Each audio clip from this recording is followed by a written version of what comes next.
Hey guys, before we start, a quick shout out to Alpha Dog Nutrition for sponsoring this podcast.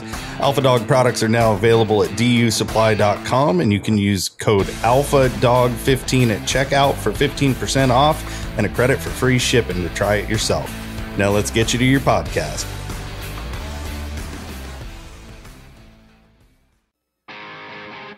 Welcome to my podcast, where we are going to talk about a lifestyle with dogs and threw in a few life lessons along the way. Whether you're a hound hunter, bird dog enthusiast, running setters, pointers, retrievers, or a flat-out running dog junkie, this podcast is for you.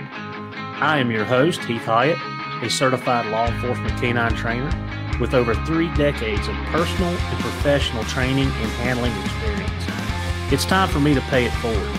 So grab your leads, lace up those boots, and come and join me on this lifelong process of teaching, training, and learning.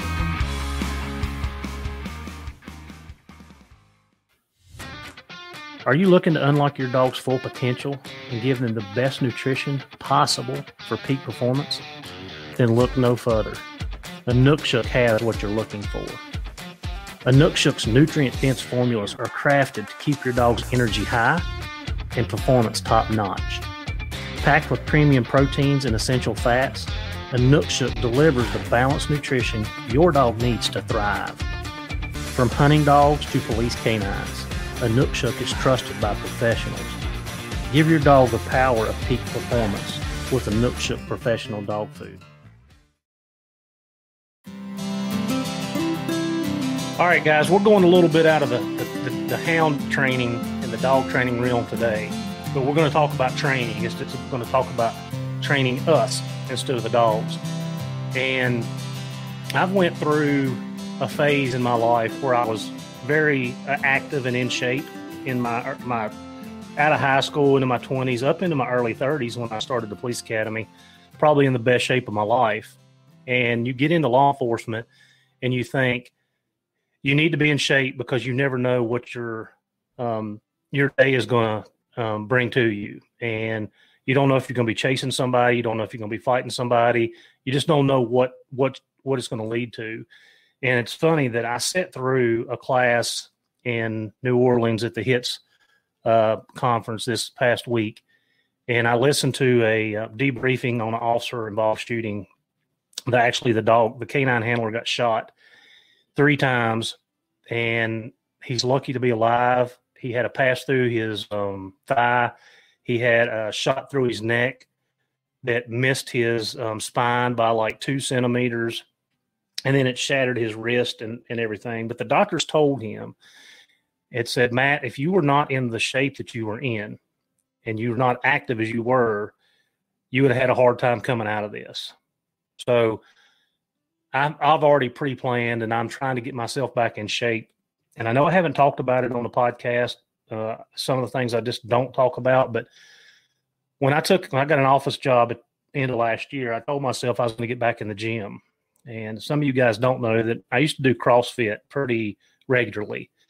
And I kind of got away from it. Life got busy. When hunting season come around, it was hard for me to get to the gym because I spent so much time in the woods. And when you're getting up at 4 o'clock in the morning and you're running, 8 or 10 miles a day, sometimes your body just don't feel like it. So in January, I said, I'm going back to the gym. Well, January rolls around, February, March, April, May, and then we go to Canada. So while I was in Canada, I'm like, as soon as I get back home, I'm going back to the gym. And we got back on Sunday, and Monday, this boy's butt was at the gym. And it was humbling because I'm over 50 now. I'm not in the shape that I'm in. My body does not work the way it used to. And I've just been putting in my time. I was started out going 2 days a week, and now I'm up to 3 days a week. I missed the gym this past week because I was in New Orleans, and I feel awful because I haven't been there. But there's a couple reasons that I did this. 1, because I want to be in shape for my job. And 2, because I noticed in the last couple of years that I was not as flexible and agile as I have been going through the woods. I was tripping a lot more, going over logs and stuff. I was struggling to do that, and it was slowing me down. And I'm okay with going a little bit slower, but I did not feel like that my body was where it needed to be for me to be doing what I was doing, and that's chasing the dogs. So I started doing some research, and this was back at the first of the year, and I come up on this Huntlifteat website, and I started looking through it. And when I see who the founder and the CEO is, I'm like, he is a hometown guy. Like, grew up 2 counties over. We played them in football. We wrestled them. And then I keep going through his bio, and it says graduated Virginia Tech in 2013. And I'm like, all right, he's in my back door. So anyway, I reach out, and because of scheduling, we've kind of been going back and forth. But I finally got Luke Cox on. Luke is originally from Grayson, now in Colorado, and I'm going to let him go over his bio because he's going to talk to us today about keeping our minds and our body right for many different reasons. And Luke, I'm just appreciative you're on. If you don't mind, just tell the listeners, what got you here, who you are, all the things that they're going to read if they pull up on your bio. Yeah, for sure, Heath. First of all, I just really appreciate you being flexible and patient with me as we tried to iron this one out. My schedule's been pretty wild. Really happy to be on here. When I saw there was an invite from someone from Giles, I definitely couldn't say no. It's cool being able to. The accent sounds very familiar. Mine's faded over the years through the travel, but it's definitely feels like home coming on here. But yeah, so a little bit about me. I grew up kind of a hybrid life. So my dad was an Army officer, active duty, so we moved all over the country. But my family, both sides, are originally from Grayson County. So I didn't actually full-time live there until I went to Virginia Tech, and then I moved up there when I wasn't in school. But I spent all my summers back home. Both sides of the family have cattle operations. And so I grew up, one with this rural lifestyle and the outdoors, and then the rest of it was living outside of military installations, kind of in the suburbs and these neighborhoods. And always, I couldn't wait to get back home to the farm. And that's where I've always considered home. I didn't actually go to high school in Grayson. I was in East Tennessee, a couple hours away, but very similar topography. And that's always been home to me. Just got back. I spent about 3 weeks back there. I was hoping to be able to do this one in person, but couldn't line it out. But I followed in my dad's footsteps. Like you said, I went to Virginia Tech, spent more time in the bars than I did in class. And, we were talking about Hokie House. That was definitely my spot. I was in the Corps of Cadets there at Tech, commissioned into the Army, went into the Army as an infantryman, and then kind of moved around. I got into hunting a little bit later in life. So I played, football my whole life, and that isn't very conducive with hunting season. Mm-hmm. And where I went in East Tennessee and a school called Maryville, it was kind of a full-time gig, year-round sport, very competitive on a state championship level. So we were just training year-round, and then we played deep into December. So I missed hunting season. I went sporadically when I was 15, 16, and didn't really have a mentor in that space. My dad had kind of skipped a generation. My grandpa was a casual hunter, right? As a lot of farmers are, targets opportunity or just to get them off the feed from the cattle. And then my dad did a little bit, but wasn't super into it. But it was my cousins that were very into it, and started hunting with them, started to learn about it. We kind of taught each other, which wasn't always the best. And so we had to figure it out on the fly growing up. And I thought I was a hunter for a long time. And it wasn't until it was my second deployment to Afghanistan. I was stationed at Fort Campbell. I missed that entire hunting season. My first deployment, I was a late deployer, so I didn't end up missing any of the fall. And it just kind of hit me like how much I loved it, not being able to hunt that season, like seeing like all the pictures from the family, and my brother killed a nice buck on the farm and like all this stuff. And I was like, I'm going to take advantage of all this. I discovered meat eater on that deployment. So, growing up where we do, like the idea of public land isn't as big as it is out west, right? Like you always hear like, oh, you go to Jefferson National Forest, that's where you get shot. Like that's what, growing up, like, you have access to a family farm, that's where you're going to hunt. Maybe go over to a buddy's place. Like you're never going to go into National Forest. That was always kind of the way I heard about it. But I was like, you know what? We get to hunt on Army installations. I'm going to try to do this. And I realized really quickly that I wasn't a hunter. I was a shooter. I knew how to hunt one piece of property, and I knew how the deer moved there. I didn't know why they were doing it or how to read. And I also picked up a bow for the first time that season. And I don't think I've ever hunted that hard in my life. and I ended up killing a little doe and with my bow. And it was like still to this day one of the highlights of my hunting career. And that really just like lit the fuse for me, and like kind of what's become it's a lifestyle for me. It's my life. Like I don't have a hobby in hunting. Like it's just what I do. And that led me down the path of, this company and moving into that, but don't want to get too long winded, but that's kind of like how I grew up and kind of what set the stage for me to move into HLE. All right. So how did you end up get us to Colorado? How did you end up out there? Yeah. So I did my platoon leader time in the 101st at Fort Campbell when I was in the Army. And then I was trying to decide whether I was going to get out or not. I joked that I've been getting out of the Army for the last 8 years. And I decided to stay in. I volunteered to go down to at the time was Fort Benning, Georgia. It's now Fort Moore with the renaming of all the installations. And then was a basic training commander. Kind of got a second wind, really enjoyed my time, met some really cool guys, focused more on the hunting, was trapping pigs down there. We were talking about Lyle Avis before the podcast. He runs tracking dogs. So he was my neighbor. We'd go out, track together, and just like kind of built a community around it. And at that same time, we ended up getting a non-conduct, which is where the recruiting numbers didn't meet the operational side of running basic training cycles. So we didn't pick up a cycle.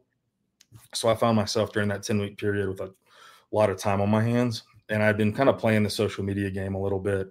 Was a brand rep for several different companies, just kind of talking chronicling my hunting story within social. And the way I grew, like I did not care about social media at all, but I had a buddy who got out of the Army from Fort Campbell, and he actually started a fitness account and blew it up and then leveraged that into a job getting out. And I was like, man, this is more than just something to like talk about yourself. There's something to this. And so I was like, oh, maybe I can get some discounts on some gear. Like it's expensive to hunt in all these different climates and everything. And didn't really have like probably the best of intentions. It was just more about like, I'm going to promote what I'm doing and myself. And so I was a brand rep for a bunch of companies, and I was getting tired of it because it was a lot of work to create content, and you're not getting the way the model works. I don't really love with the ambassadorships. Some companies really do it well. A lot of them don't. It's like, here's your 15% off, go create content. And when you look, or 20% off, or here's some free product, and you do the math on the hours, it doesn't make any sense. You're better off just driving for Uber and buying the gear yourself.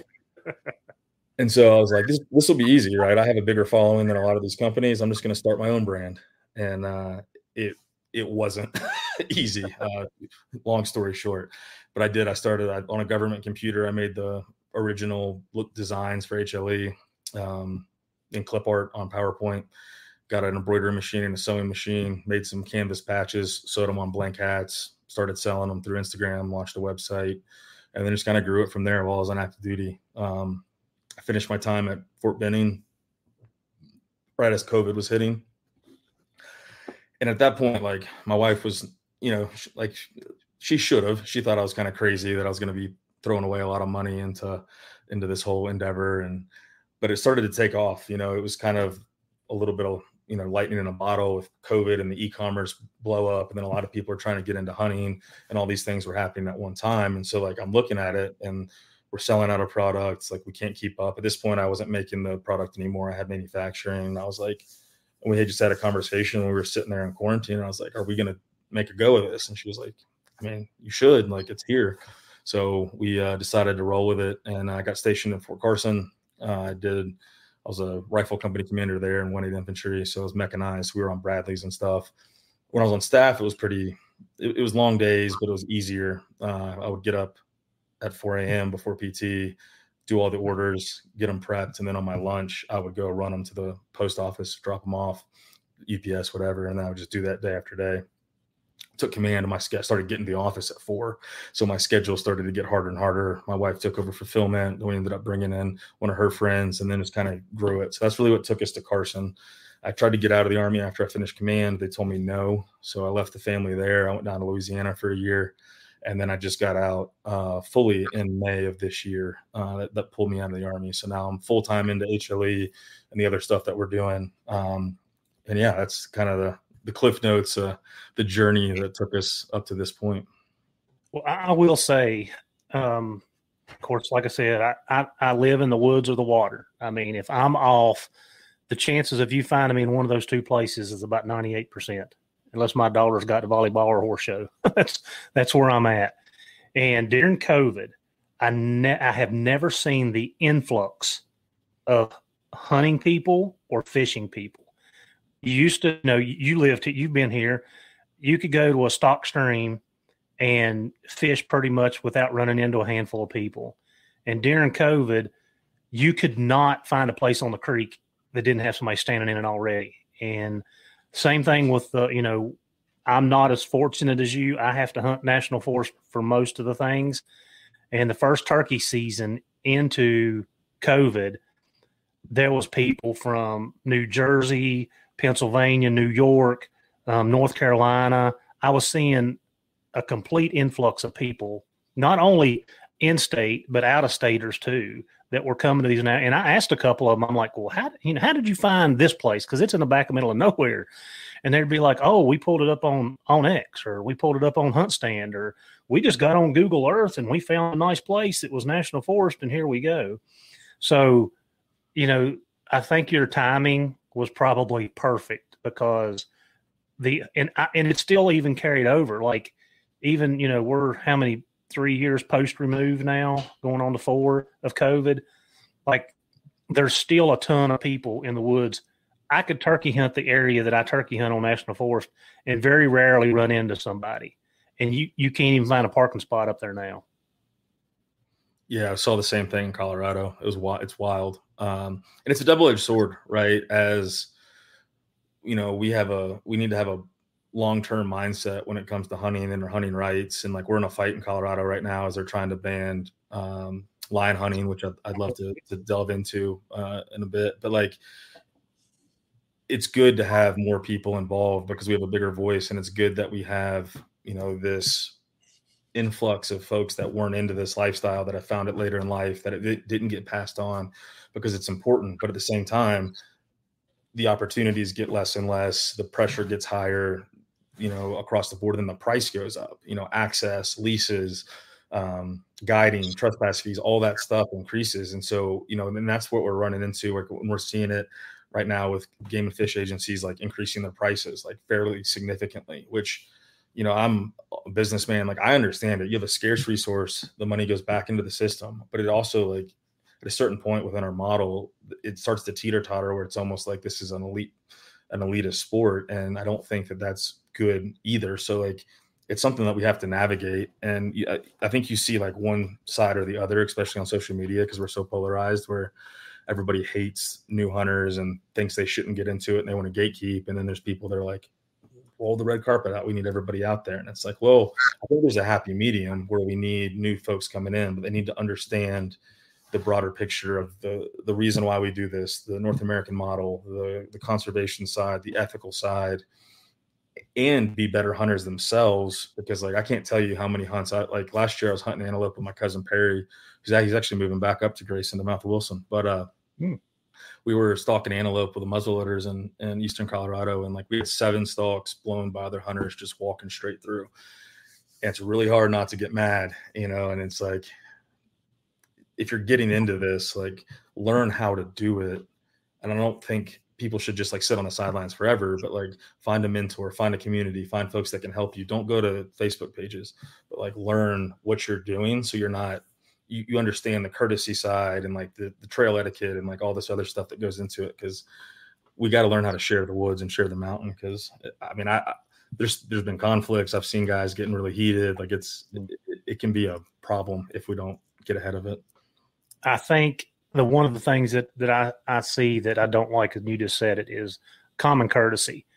Like, I've had 2 birds shot out from underneath me in the last 2 years. One was on National Forest, where my car was parked at the gate. Like, the guy walked right past it, heard me call and sat down, and sat down in the holler before me. The bird just happened to fly off in between us and blast. Of course, he missed it. And then this year I was on my neighbor's property, private property, and the same thing. Somebody snuck over top, come in and blasted. Scared the snot out of me. Scared me to death when that gun went off. So that common courtesy sometimes I think is missing, especially when you get an overload of hunters, because everybody's out for their own. Mm-hmm. Well, and that's the way that I think a lot of what I've found within the hunting industry, and like on both sides, both like the forward facing with the end user and on the business side. And it really bothers me the more I plugged into the business side. And there's a lot of great companies that are doing things the right way, but like once the veil gets pulled back, it's like it's this zero sum game where like, if you succeed, I fail. If you kill an animal, that's one less animal for me to kill. And it's like, that's not how this works. This is a renewable resource. There's always going to be another deer. There's always going to be another age class that's getting a year older. And like this gatekeeping and it's mine, it's my deer, like that completely goes against our model and the way we look at this, where our animals are held in a public trust and they're everybody's deer. And that's what sets us apart from like the European model, the king's deer and all that stuff. And I think that we always have to go back. And that's why like we talk about it a lot. Within our space, is like, you need to know the why. Because I didn't know that. I said I didn't have a mentor in the space. I didn't have a hunting license till I was like 24. Like I just didn't, and like I thought rifle season was super long in Virginia, and I'll be totally honest about it. Like I just started hunting when I heard shots. So like later in life realized like I was hunting during muzzleloader season. Like I don't want my son to grow up and my daughter to grow up with that same loose ideas. Like they need to understand, like, now I don't need to buy a hunting license on my dad's place because of the way the laws work, but I do every year because I want to give back into the system. And like folks need to know that. And if they do, I think the context really helps shape how we act both on the trailhead and like with each other. And because we're our own worst enemy, and we're being assaulted by all sides right now with folks that want to end this lifestyle. And if we can't look past that and work together because we love hunting and we love the idea that we can provide for our families. Like some states have it within their constitution, but the majority of states do not have hunting as a right. Like it is a privilege we are allowed. Now there's a deeper, philosophical on whether or not you think that it's a right or not, but like legally it's not in most states. And that's something that we have to understand, and we have to work together to forward hunting and fight the people that want to take this lifestyle away entirely. Yeah, and I know, like I said, I do want to touch on Colorado. We can do that at the end, but the people that are using non-science based, they're using emotion over science is what's killing us. And then there's enough people in high positions that can get stuff on the ballot or get stuff changed because their lack of knowledge or listening to the wrong side is not good for the hunting community at all.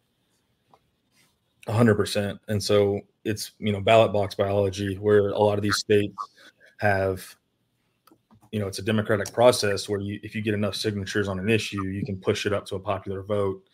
Mm-hmm. And unfortunately, several of these states, wildlife issues fall under that. And so that's how we ended up with the wolf reintroduction in Colorado, which I'm not actually like I would probably be counter to a lot of folks. Like I'm not opposed to wolves in Colorado. I'm opposed to this plan. And then right now the big thing, and if you want to talk about it in a bit, we can deep dive onto it, but is the quote unquote trophy hunting of mountain lions, which means nothing. It's just playing to the emotion, like what you're talking about. And we've seen it that's how Colorado lost spring bear back in the 90s. It's how Washington State lost spring bear. It's kind of been like a holding pattern, if I remember correctly now. And it's a problem. And it creates second and third order effects within the ecosystem. Because like now we haven't had spring bear for 30 whatever years in Colorado. I say I've been here 4 years, but they can't give tags away. Like you spend $800 on an elk tag in Colorado, it's $50 to add a bear tag, and we're still not killing them enough because they're so hard to kill in the fall. You can't run them with dogs, you can't bait them, and you can't kill them in the spring. You can only kill them in the fall, and that's the hardest time to kill them. Mm-hmm. So we have a black bear problem within the state. And I think Virginia, I've seen you, you're way more familiar with it than I am, but like we've never seen the bear activity that we've seen on our places. Like we can't hang a trail cam right now without a bear smashing it. We're getting a couple pictures a day of bears. We're trying to, but not being able to bait in Virginia is a problem because like unless you're in like on a 400-acre piece of ground, like you can't really run them with dogs unless you get lucky because you're just going to run them off the property. And if we can't bait, one, we can't selectively harvest, and then two, we can't attract them with any sort of consistency. It's just luck if you stumble across one. And so I could go on the whole about it, obviously. No, you're right. But I know you guys probably haven't seen it yet, but I don't know if you've heard the issue with mange. It started in Pennsylvania, and it kind of worked its way down to the Shenandoah National Park. And it has literally devastated the population in a couple of those counties surrounding the park. and it is traveling south at a pretty good clip. And I don't know who I told this to the other day. Oh, I was talking to one of my friends in West Virginia, and they said they are starting to see it. I've seen 3 bear this year with mange, and I normally don't see any, much less 3. If you see one every couple of years, that's okay, it'll weed itself out. But I've seen 3 already this year, and the DWR is kind of refusing to do anything about it. They're wanting to do another study. Well, we've got enough documentation and science behind the Pennsylvania study and some other states that's got studies, and we really feel like that. Well, I won't say that because I just I don't want to get everybody riled up, but they're refusing. But I feel like in the next year or 2, Luke, your family in Grayson is going to start. You're going to see mange, and it's going to take a toll on y'all's population because it's headed south. It's going to work its way into North Carolina and Tennessee. Like I said, it's already crossing the mountain over into West Virginia. And you're right. I've been hunting bear for 30 years. And the first couple of years that I hunted, if you caught 5 bear in a year, you had some darn nice dogs. And then that 2005 to 2007, it's like, boom, here they come. And it's been a very good population ever since then. And you're looking at 16, 18 years, and it's been doing really well. But the last 3 years, if you start looking at the numbers through the harvest rates, it's continually, it's slowly decreasing. And a lot of that goes into effect of the season. They implemented the early hound season. 46% of the harvest rate is sows. Youth day, I think it's over 50% sows. And then you have early bow season and muzzleloading season, which they opened, and a lot of that is sows. So when you take that sow out, now if it's an older sow, like you said it on the bait, that you can selectively harvest. Mm-hmm.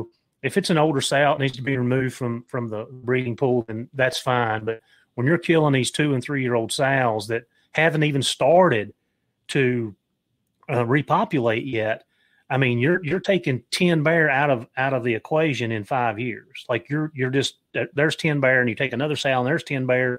You cannot keep up with the rate that we are going in our harvest rate with sows to replenish the population. And we are fighting that kind of now here in Virginia.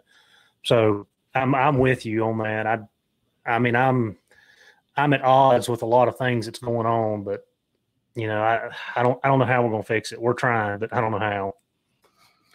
Yeah, it's hard. In Colorado's an exact, like Virginia, Colorado, there's a lot of similarities with, a small portion of the geographical landmass of the state controls the rest of the state politically. And that's how the Front Range of Colorado controls a wide expanse, to go one side. And I don't want to get political, but it's like typically there's a certain side that wants to manage this stuff in a way that I don't think is always conducive for both the population and the end user. And it's a struggle, and I don't really know what the fix is. It's one of the reasons why, like, we're moving to Wyoming actually at the end of this month because I want to get out of Colorado, and it's one of the reasons why I don't want to move back to Virginia.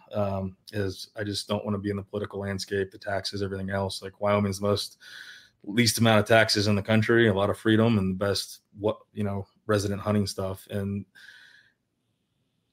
you can still hunt spring bear and you can still run bait sites. It's funny you say Wyoming. One of my good friends literally texted me this week, and he sent me a picture out, and he said, "This is my new front door view." And I'm like, "Where are you at?" And he moved to Wyoming. I knew he was looking for property, but I didn't know, that he was moved. But he's packed up, and that's where he's at.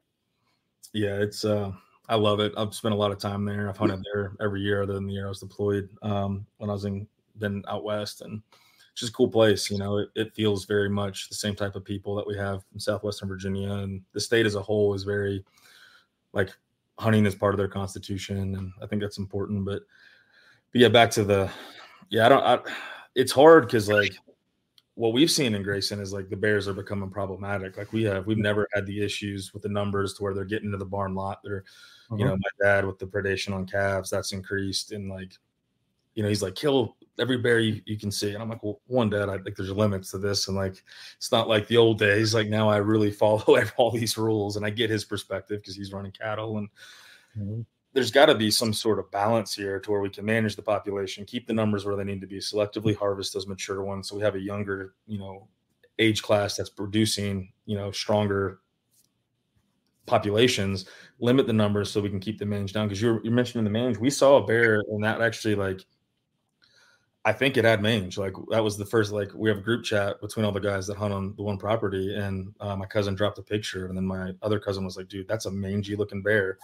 And I didn't know if it was just a season change or what, but I'll see if I can scrounge the picture up. I'll shoot it to you and get your expert opinion, because it may already be in Grayson.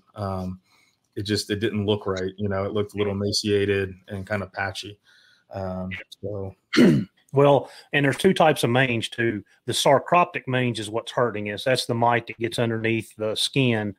And of course, we could go on a tyrant here, but it's pretty much, if they get it and it's bad enough, there's no fixing it. It's done. So yours may have the other type, and I'd have to look it up to see what it is. But so you may have it already too, which is unfortunate, because your dad's worries about bear won't be there. He'll have to pick them up somewhere and get rid of them because they're just dying. So yeah, it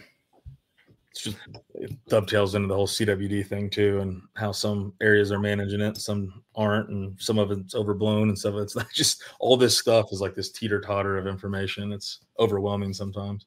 Well, and you talk about your dad's farm. We have said this numerous times to our bear team. There are two different management areas. The Bear National Forest, we aren't seeing the numbers that you're seeing on the farms. Mm-hmm.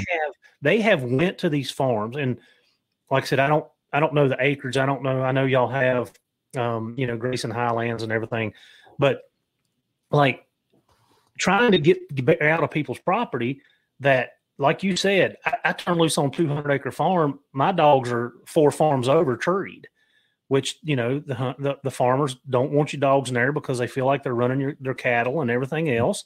So you've got 2 different management areas for bear in Virginia. And I don't think they're listening to us when we tell them that. Like, the bear on national, you can't just open season up for the national forest because you're going to wipe them out. Mm-hmm. Now, if you open season up and let, give people, there's been the mention of 2 tags and this and that on private land, then that's different, because the population on your dad's place and the local farms around me, like these guys have never seen bear. And like you said, they're eat up with them, because the bear have learned that I can get away from the hounds if I'm on private property. The food source is phenomenal, between the trees and the fruit trees, and if they're getting to the silage and the corn, like corn gets devastated around here. I'm sure you guys are seeing that too. So It's 2 different management areas, and we've tried to explain that to them, and I just don't think it's sinking in.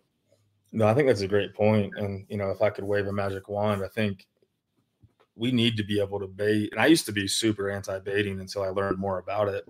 And I've hunted, all over the country and realized what it actually is. It's just a tool. It's not even that effective sometimes. But like being able to bait so we can do like on private, I think is important. And then managing the limits and what we're taking off national forest. I never really thought about it that way, but I think it's spot on that it is 2 completely different management structures, because we are like, I remember the first year we saw a bear on my mom's side of the family farm, and my cousin and I like ran down and like got in front of it so we could like watch it, because like we'd never seen a bear on the property. And now like we saw 2 when I was up there, and then the trail cam photos are just, you see the bear and then you see a picture of it swiping the camera. It's like, God bless. They're so curious. It's cool. And like, I don't want bears gone, but I want them managed to where they're not a nuisance, because what's going to happen, and it's the same thing with wolves in Colorado, is if they're not managed properly, the farmers and the ranchers are going to take it into their own hands. And that's not what we want. That doesn't go within our model. It's wasting the resource, but you can't fault them for taking care of their livelihood. And so like the game and fish agencies have to come in and work with the agriculture side to create this balance, so we can both pursue it. Because a lot of times you have like the hunter versus the rancher, the farmer, and like I'm in this like weird in between where I'm very plugged into both sides of it. It's like we can all coexist, where you have the relationship. And because farm to ground is better for the ecosystem in general, usually if it's managed properly.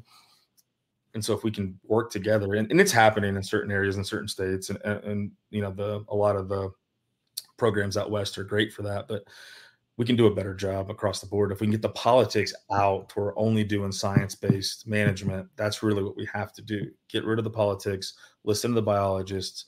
Like there's a gag order in Colorado. The game and fish guys can't even talk about wolves or lions. They're not allowed to publicly speak on it, give their opinion, do anything. So like the public doesn't even get the perspective from the professionals, from the state officials. It's 100% up to the propaganda machine that's coming out from the anti-hunters. And it's an issue. Well, while we're on it, because I know I want to talk about the HLE. Let's just get the cat stuff out of the way. Let's talk about it. We're hitting all around it. Let's just get it. Yeah. So what's going on right now is there's an organization that started from a non-native Coloradan. I think she's from Washington or Oregon originally. Go figure. Lives in Boulder. Also go figure. It all tracks. But she started an organization called Cats Aren't Trophies. And so the big push right now is to ban the killing of, she's calling it trophy hunting, of mountain lions, of bobcats, and of lynx, which is hilarious because you can't actually kill lynx anyways. And when you look at like what it is, it's totally sensationalized. It's an emotionally driven argument. And they're also just like straight up lying. Like one of their big posters that they have is like, you know, what mountain lions self-regulate the population. You don't need to harvest them, all this other stuff. And they only kill the CWD sick animals, and they don't, you know, kill more. It's just this whole thing. And so what's happened is they just got the signatures that they needed, which is unfortunate because we thought we might be able to keep it from going to ballot. But now in November, it's going to ballot. So we've been working with Dan Gates from Coloradans for Responsible Wildlife Management. I've become really good friends with Dan over the last few months. One of the most intelligent, strategic level, you know, guys that's leading this fight right now. And he's doing 90% of the legwork to combat this. And I wish we were in a position to do more. But, you know, coming on and talking about this, you know, so Save the Hunt. Let me confirm this because I want to push this out to your listeners. I think it's Save the Hunt Colorado.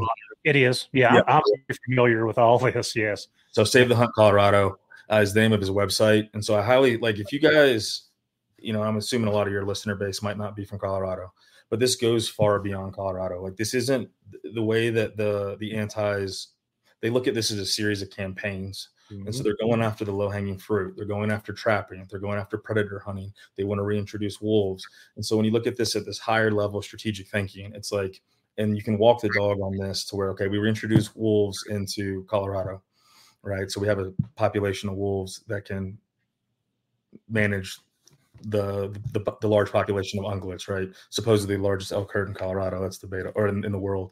That's debatable. And then also you start banning lion hunting. Well, now you've got these predators on the landscape that are killing in such numbers. You look at this 5-10 years down the road, and like eventually there will reach some equilibrium because the populations of these animals will adapt. But what happens is when, like with the wolf reintroduction, backing up a little bit from the cats, when you're dropping these pockets of wolves into these areas where the ungulates haven't evolved over the course of time to be able to adapt to the predation, to fire up those natural instincts, they don't have that. They have it within like their DNA deep. They don't have it immediately. So they'll kill off large numbers of these animals very quickly. And so like the current plan is to drop 250 wolves within the state, all over the state. And they're also coming from these packs. So like, and it's really like, it may not actually work out the way they want to, because some of the areas that have said they're going to give the wolves are pulling out. But like Oregon gave the last batch of wolves, or the first batch of wolves, excuse me. And so now there's a breeding population. They've actually created a pack, which means they've laid litters of pups. They've actually had some predation against them through different causes. And so they're actually relocating them to a different location to try to get them to take hold. But the ungulate population starts to swing as they start to get killed.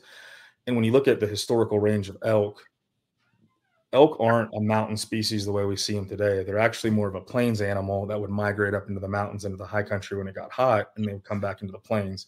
Well, now they can't do that because you've got I-25 running down the entire Front Range of Colorado that is in a wall of neighborhoods, basically from Pueblo to Fort Collins, that blocks their migration. So they've adapted to stay within the mountains.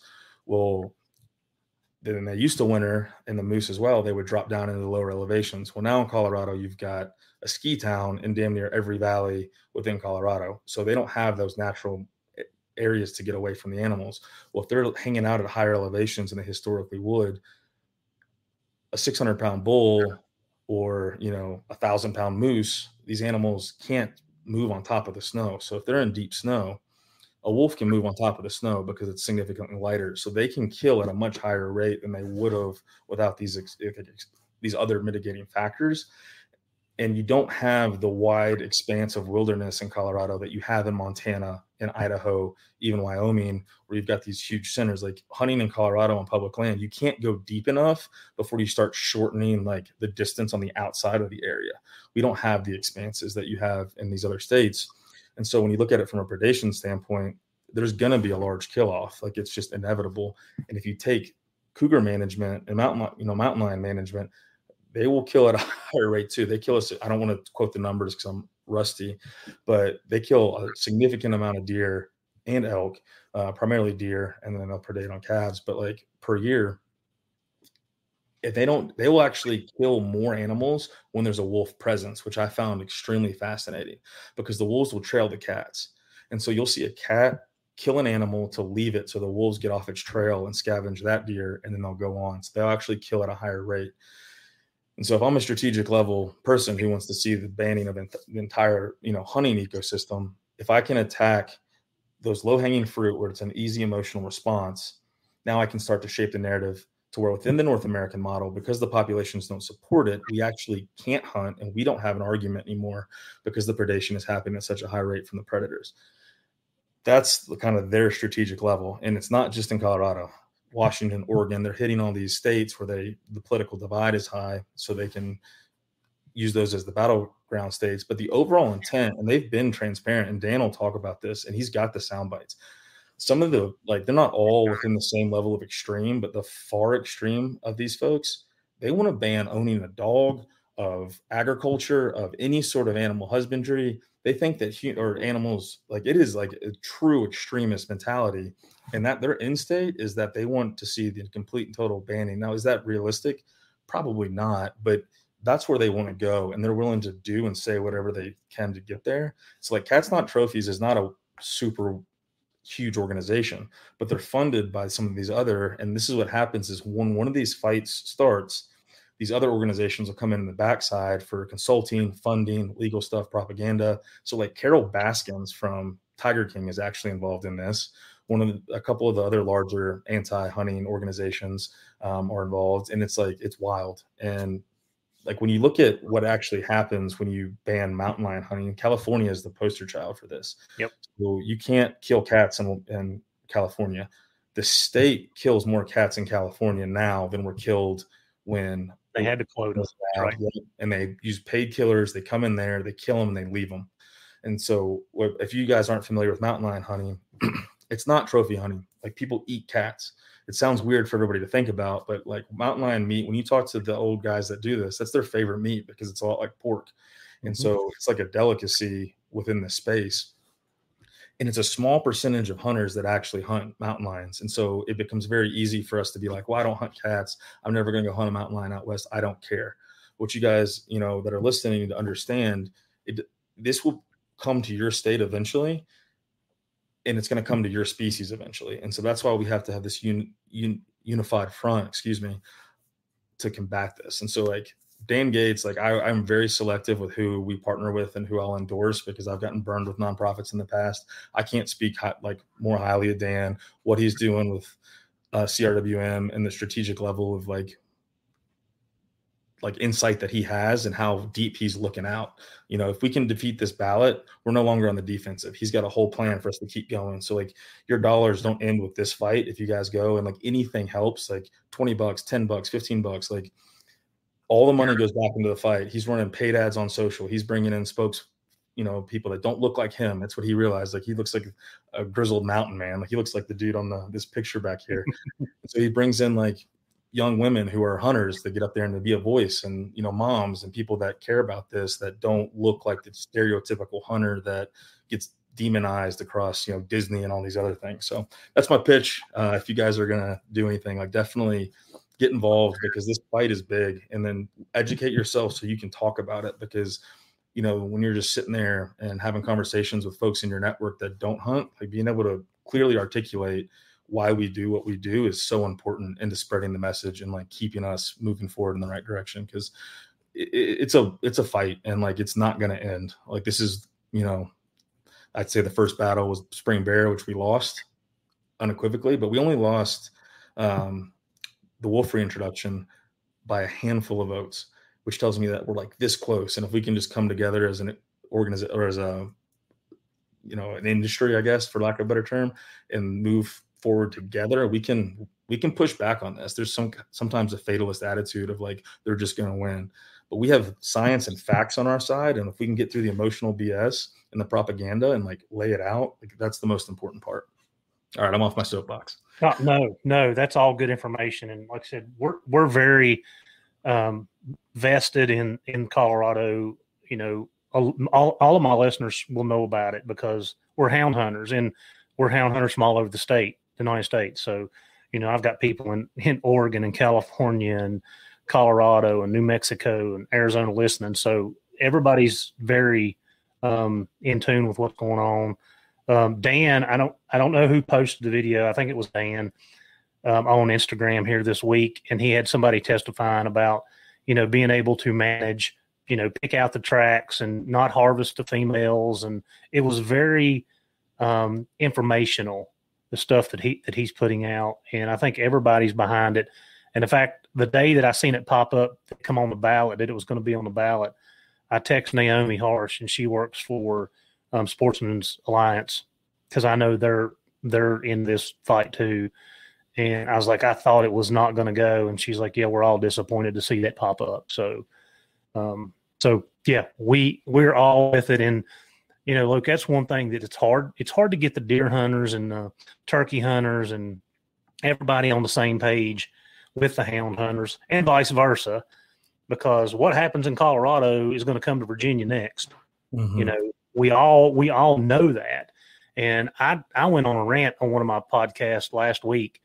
I got a rough number of 190,000 hound hunters in the state of Virginia. Okay.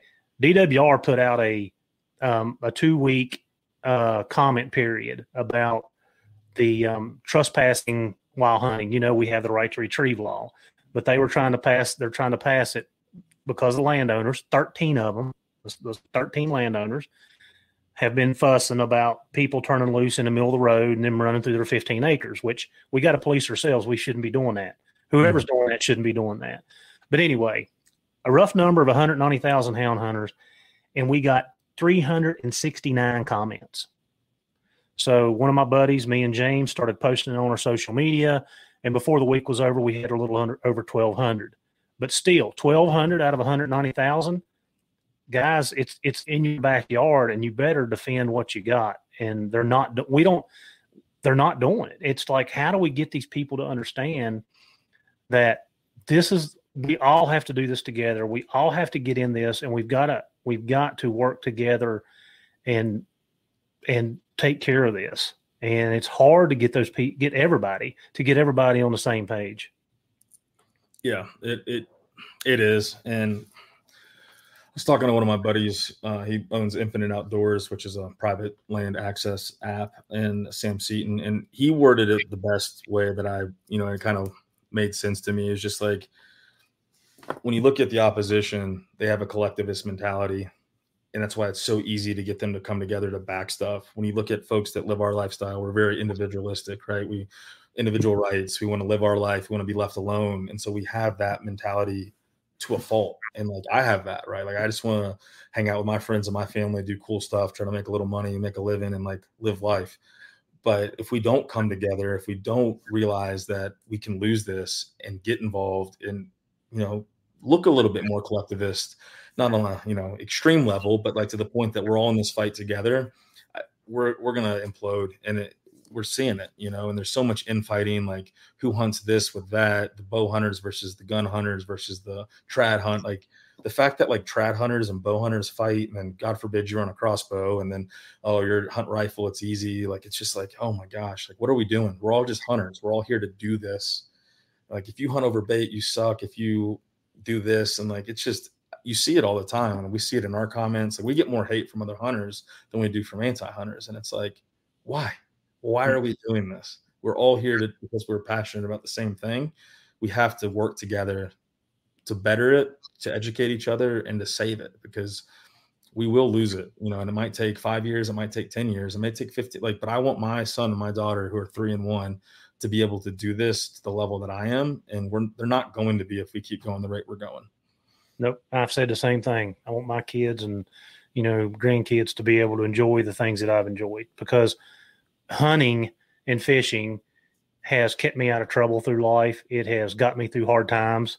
You know, that solidarity, going out and being able to clear your mind and, you know, work off a little stress, taking a long hike through the mountain. Like that means more to people than I think some people actually give it credit for. And to be taken away is just senseless. It is. And to that point, I mean, that's one of our core tenets within HLE is we believe that like community and, you know, time in the natural world is like healing. Like, obviously with the military background that I have, like the mental health aspects, like first responders are often, you know, unfortunately overlooked in that. The military gets all the press, but, you know, law enforcement, EMS, they're dealing with this stuff day in and day out. And then just the general stress, like we are the most medicated society in the history of the world for anxiety, depression. Like it's like 70% of folks are dealing with some sort of mental health disorder.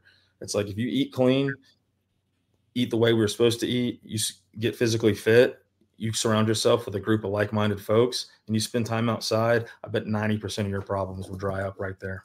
And it's that, and like, we cannot lose this. Like, I don't know what I would do if I couldn't hunt. I would just still hunt. I'll be honest. Like that's my line in the sand. Like I will follow every law as long as it's within purview, but like, I'll say it right now. Like I'm not going to stop at a certain point. And they, you know, like I have to, like, it's not an option for me. Like it's more unnatural for us as humans not to hunt to not hunt than it is to hunt at this, you know, it's crazy that they would take that from us, but that's what they want. Yeah. Well, that's a good segue. So let's get into HLE, hunt, lift, eat. Let's get into that. Let's tell us what that's about, Luke, like what your company is, what it means. Like I said, I went through several phases in my life, and more than ever, like I want to be, I don't need to be, you know, Arnold Schwarzenegger. I just want to be able to be fit. Like my doctor, I had to get on high blood pressure medicine. That's what started me back to the gym to start with. He did tell me, he said, Heath, the day you retire, you'll be off the medicine. And I'm like, I believe that. So, but he told me I need to lose a bunch of weight and I need to do this. And we stopped eating out. I packed my lunches. You know, I try to eat, like you said, I try to eat as clean as I got 3 freezers downstairs. Everything we harvest from fish, I mean, stripers, trout, catfish, we keep it, we eat it. Bear, deer, turkey, like everything. We don't buy meat out of the store. The only meat that we buy is chicken here and there. Everything else, it's either raised on the farm at my dad's and we harvest it, or it's something that we have harvested ourselves that we eat. So I do try to eat as clean as possible. But yeah, what you? Yeah. So, I mean, I said, I started this, and like, I wish I had some grand design about what I called it. My personal Instagram name at the time was Huntlifteat, because those are the 3 things that I did in life. It's like all I did at the time and phase of the life. I probably could have added drink on the end of it. Since, gotten out of that life, but I like to lift heavy. I was doing some powerlifting stuff. I hunted a lot, and then I ate a lot of game meat. I did a lot of cooking, smoking. I was trapping all those pigs. So I was experimenting with different ways, and that's really how it started. Right? It was just these 3 things that I loved, and I never expected the number of people that it would resonate with. And it's one of the cool things is, like, you'll see it at expos. Folks will walk by and they won't give it a second glance, or they stop in their tracks and they're like, this is me. This is what I do. It's the three things. And so that was, it was cool. I Forrest Gump my way into that, but that's really what we were built around. Well, fast forwarding a little bit, I mentioned previously how I didn't like the ambassador model. And like selfishly, I saw the writing on the wall. Like I knew that I was going to be getting out of the Army at some point. I wasn't going to be a lifer. I'd watched my dad transition out, a lot of my buddies listening to podcasts to guys. And there tends to be a period of isolation when you get out, right? Because the machine keeps moving without you. And like all your buddies that you think you're going to be friends with for the rest of your life, like you just lose touch. And like I was thinking about like guys that I was crazy close with, they got out of the Army and I barely talked to them. And so I was fortunate enough to like look ahead of it. And I was like, if I just get out, I've been a team sports guy my whole life. I did 4 years in the Corps Cadets at Tech, where you're living in tight proximity with the boys, and like then going into an infantryman, which is very tight knit unit at the lower levels. I was like, I'm gonna spiral, and I could see myself going down that path of alcohol, isolation, all the negatives around it, and I wanted to figure out a way to like build a community around what we were doing. And so at the time we called it the A-Team, and it was like our version of a pro staff. But it was like my cousins that I grew up with, guys in the Army that we all shared hunting, and guys I had met through social media that became, very close friends. We came together as like a group around the lifestyle. And so we'd train when we would get together. We'd do deer camps at my farm in Virginia. We'd go on hunts. We were trapping pigs. We were doing all this lifestyle stuff. And it was really cool when I was building that sense of camaraderie that would transcend my time in the Army. And it was totally selfish. And I also wanted it for those guys as well. Well, I kept having folks reaching out and they wanted to be involved. They wanted to be ambassadors and all this. And I was like, I don't like that model. I don't want to do it. And so I just wanted to flip the model on its head a little bit, because like, what does a young company need with the inventory costs and all that, maybe some revenue. And so we did a paid model to build this community, but I didn't take that lightly, that like people were giving us their hard-earned money. And so I wanted to provide a significant amount of value back to those users. And so we started what we call now our team program, which last July we launched an app. And so like we have this whole community. We're like 400 and some members across the US and Canada.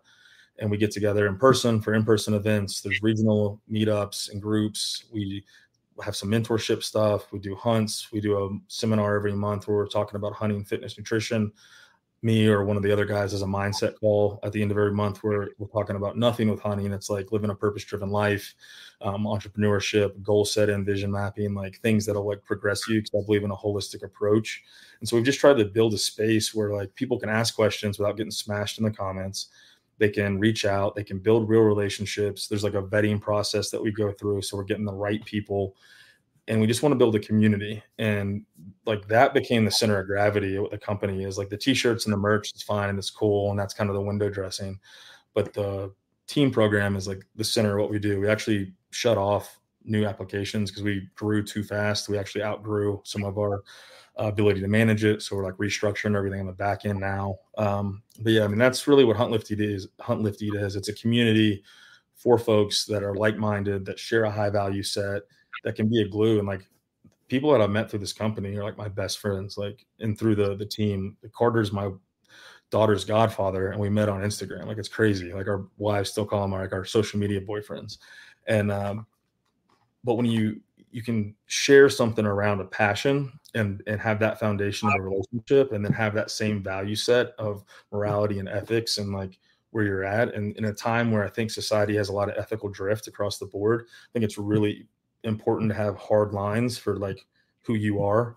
And if you don't have that, you just are floundering. And when you surround yourself with people that'll keep you in check and accountable and moving forward, like it's when I look back when I started this in 2019 out of my attic selling hats that I made. Like fast forward, it's just 5 years. It's like we're looking at a commercial building in Laramie. Like we've got folks moving in. It's a testament to the people we have around us, not to anything I've done. I've just like had a vision and I haven't messed up so bad that I've bankrupted us. And like, that's my only claim to fame. And that's just really who we are and what we're about. And like,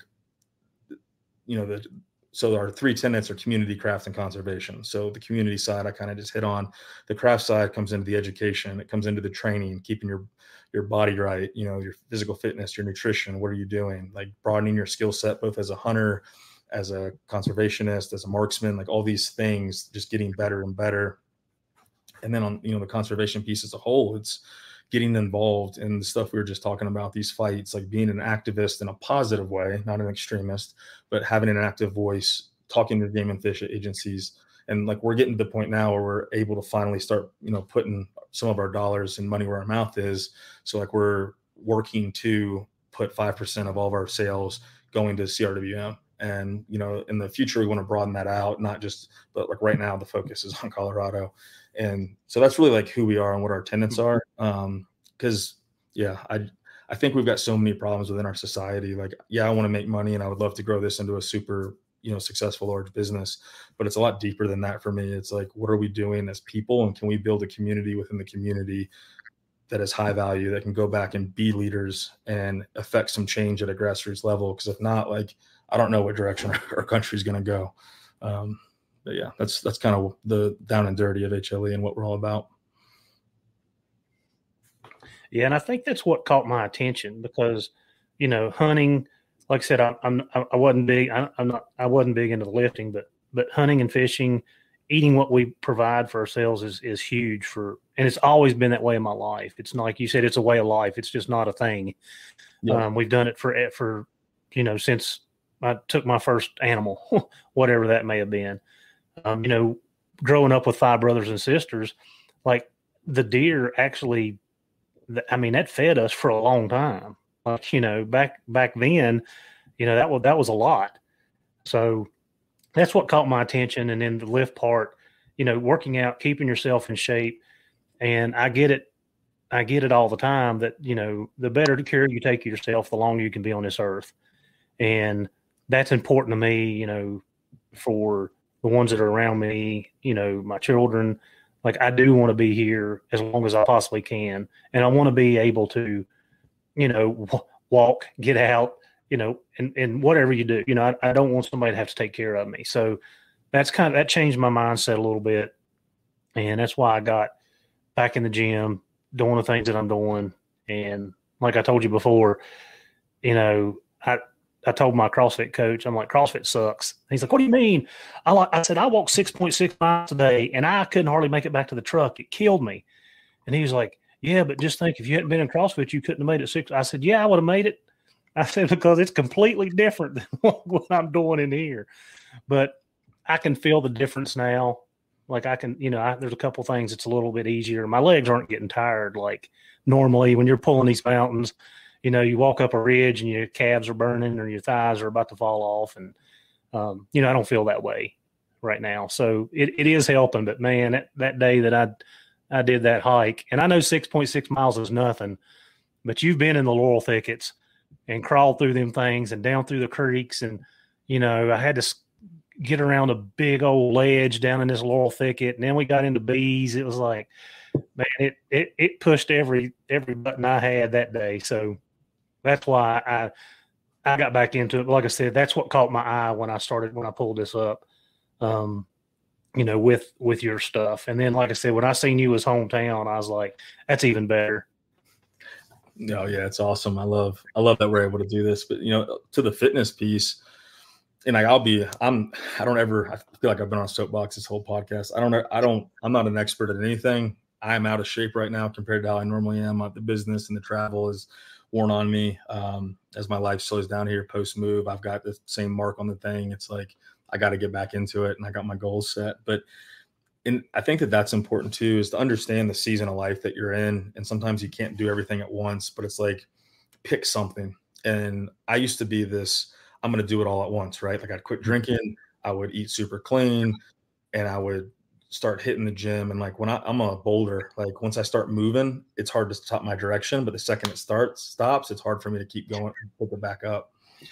And so I would do this ebb and flow where I would get in like extremely good shape, and then I would fall off and I would taper. And what I've really been trying to do is like change my overall mindset of like, it's like this year I quit drinking. I haven't had a drink since December of last year. And not sure if it's for life, but just decided that with my goals and everything that I'm wanting to do, it's not conducive with where I'm trying to go in life. And so I just walked away from it. And then it's like, can I maintain my, my nutrition through all this travel? And like, I've gained a little bit through the last month of travel, but like I used to would have just ballooned up 15 pounds. So it's really easy for me to hold muscle. It's really easy for me to put on fat. It's just my mountain bred genetics, I guess. I'm lean times. And, but like having this like long-term mindset of where I don't have to do it all at once has really shifted, and I can like almost forgive myself for a mistake to where I don't sit there and have to beat myself up and then just be like, oh, screw it, and fall off the wagon entirely. And so like, if you're sitting there and you're like, no, you need to lose some weight, you don't have to just jump into like one of our programs or something like that. Like start with just like cleaning up your diet. And to start with that, just focus on your protein, like hit your body weight in grams of protein per day, ideally from like whole sources. You can do some supplementation if you need it, but game meat is like the fastest way. Like deer, like whitetail and elk and mule deer, like deer and elk are just like, it's insane the calorie to protein ratio. And so if you're already living that life, like it's perfect. Build that as a staple, hit your macros, right? You don't even need to worry about the other stuff. Don't eliminate everything. You don't have to go keto. You don't have to go carnivore. You don't have to do anything crazy. Eat your protein first. You're going to eat less across the board, and then just move, like start going in the woods. Like my uncle actually, he's trying to get back into it. He's not even hitting the gym. He's just hitting the hills back home, like walking trails, clearing trails, build up some momentum. And then you can start moving into gym, training and like doing all these things, but you don't have to do it all at once. But exactly to your point, everything is easier when you're fit, like everything. And in the whitetail woods, there's the joke, especially among the Western hunters, about whitetail fit, which is like fat guys sitting in a tree stand, Twinkies and ho-hos, which, I mean, there's an element to that, right? Like it's Little Debbie's, Luke. Little Debbie's, yeah, it is Little Debbie's. Used to eat a lot of the little Star Crunch. Christmas trees, yeah. Christmas trees, zebra cakes. My grandma would batten me up on zebra cakes. But being able to hunt public, go in a little bit deeper, carry your tree stand, your rig, or your saddle, whatever you're running with, or chasing hounds, or dragging out a deer. Like, you want to know how not fit you are? Get down on one of those hollers and drag a good sized deer out of that, even a small doe. Yeah, like it's brutal. And so everything's easier when you're fit. It will increase your longevity. It'll help with your mental health. If you're having like, and I want to harp on mental health a little bit, because I don't think we as men talk about it enough.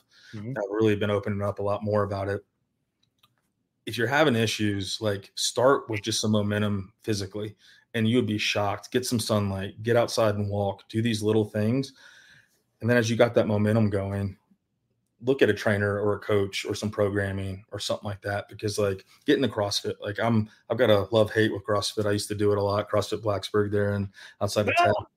Yeah, I used to run with all those guys a lot, and great gym. And I got spoiled. That was the problem. They were very well programmed. And then I went to other gyms that weren't. And that's my biggest issue, is the inconsistency across CrossFitting training. But yeah, so building it across the board and knowing you don't have to do it all at once and within your lifestyle change, I think that's like the number one lesson I've learned over the last couple of years.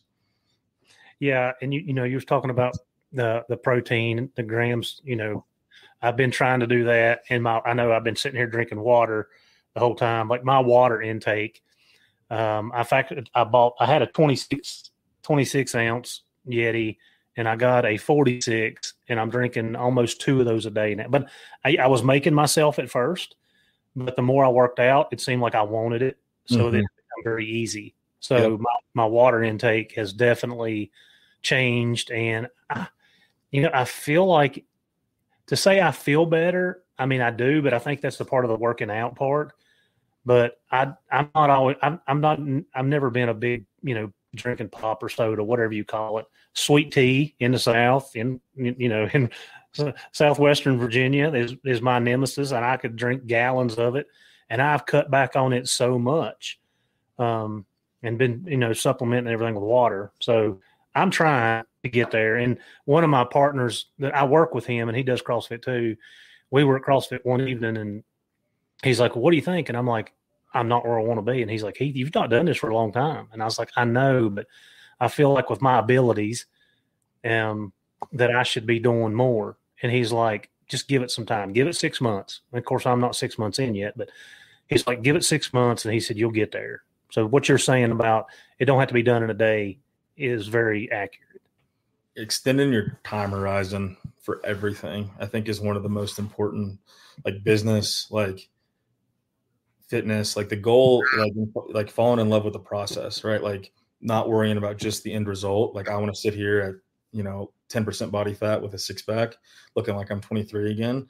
It's, can I fall in love again with training, with working out, with paying attention to my diet, being mindful of my eating, all these different things? Can I fall in love with the process of building my business versus the end state of making X amount of dollars, right? I used to be very focused on hitting these number metrics and that's just vanity. It's just ego built in. And it's the same thing with your training and your fitness. Like we set these goals, and if the goal becomes the process, then it becomes very sustainable, repeatable, and easy. And we're not doing the zero sum. I'm either going to make it or not.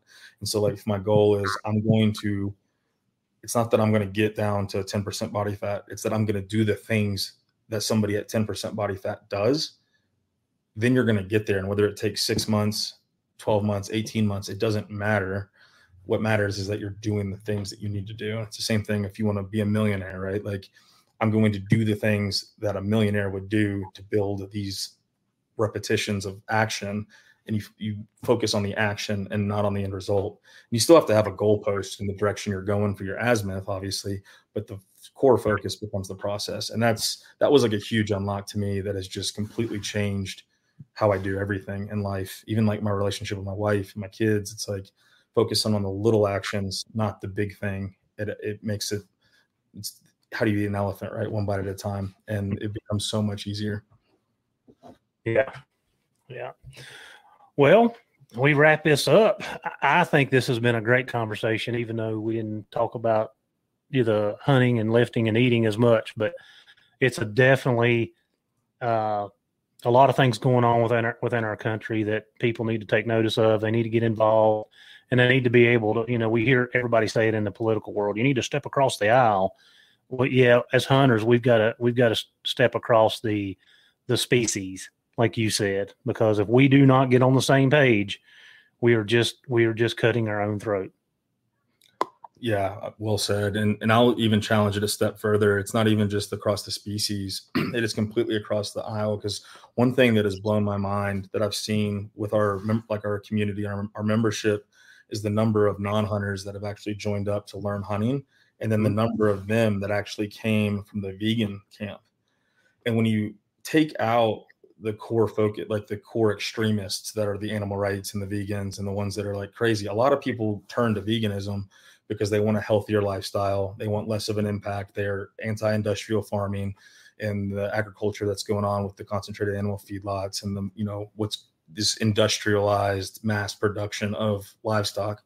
And it leads them to veganism, which I think is a natural thing, right? Like, oh, I'm going to have less of an impact.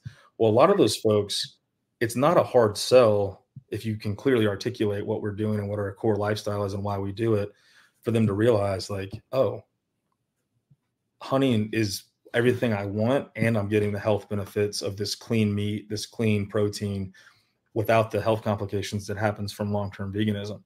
And so being open-minded in how we interact with people and not just shutting them down because you're like, oh, you're a vegan. And we have like vegan satirical stuff. So like, I'm not sitting out here in my high horse. Like we have a vegan skip leg day sticker and stuff like it. I get it, vegans, but like you can really get through to a lot of these folks by having an intelligent conversation. I think that's one of the things I've realized is like, it's my responsibility as a representation of hunters, especially now that I have a platform, that I have to know what I'm talking about, because if I don't, I'm only going to hurt us in the long run. Like the old argument of like, oh, if we don't kill deer, they're going to get sick and die. It's out the window. Like it's valid for whitetail, but it's not valid for any of the other species really. Like mule deer actually aren't in a great spot. So we have to know the gamut of our North American model and the whole thing, so we can talk to folks and be ambassadors and then work together across species and better this lifestyle that we all love so much. Because if we don't, we're going to lose it. Yeah. And what you said earlier, I done lost my train of thought. You was talking about being able to articulate why we do what we do. That is so important. And I sit on the board for the American Bear Foundation, the Virginia chapter, and they have challenged us to be more articulate, like why it's not just hunting. And you and I hit on some of those topics or some of those pointers that it's not just about the hunting. It's got a lot more to do with it. And we got to be able to talk about that where people, like you said, understand it and have an intelligent conversation about it. Not just, it's our heritage. It's our way of life. Well, absolutely. It's my way of life. Like you said, I don't know what I'd do if I couldn't hunt or fish. Like I'd go crazy, but we've got to be able to explain to people why we do what we do. Yeah. I mean, it's our responsibility. I mean, we have to. I agree completely. Yep. Luke, I sure appreciate your time today. You get down this way, you need to holler at me, and man, we'll take a trip through the woods some point in time. Yeah, I'm gonna be back that way for 3 to 4 weeks this fall, so I'll definitely give you a shout. So we'll try to line something up. All right, sounds good. Thank you so much. Thank you. I really appreciate it. Thanks for the opportunity.